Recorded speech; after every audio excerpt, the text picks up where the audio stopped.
শাকিব খান মাঠে আসলেন শাহরুখের মতো করে মাঠে বসেই দেখলেন খেলা, এমনকি ভক্তের সাথে মাতলেন দুষ্টামিতেও।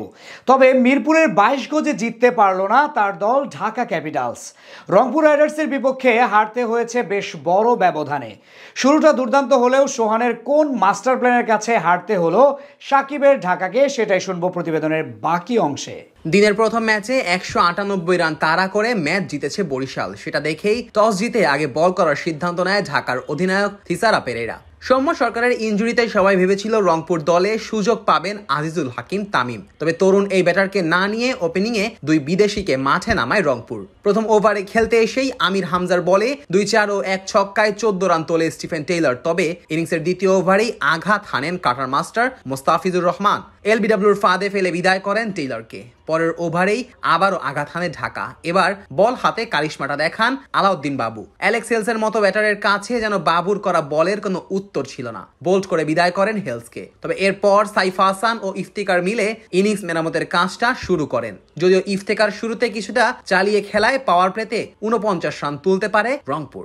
মিডল ওভারে ঢাকা কিছুটা চেপে ধরতে শুরু করে রংপুরকে। তবে সবকিছুই বদলে যায় 9 ওভারের পর থেকেই। স্ট্র্যাটেজিক টাইম আউটে খেলার পুরো প্ল্যানটাই চেঞ্জ করে দেয় রংপুর। ঢুকতে থাকা সাইফ হুট করেই যেন হয়ে যান অদম্য। হাঁকাতে থাকেন একের পর এক 4 ছক্কা।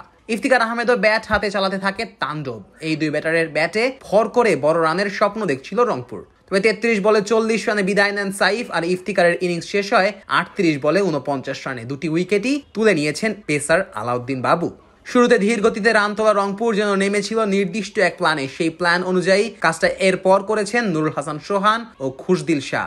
এই দুজনের 18 বলে 41 রানের জুটিতে 200-র স্বপ্ন দেখতে শুরু করে রংপুর রাইডার্স। তবে 19তম ওভারে ঢাকাকে আবারও ম্যাচে ফেরায় মুগ্ধ।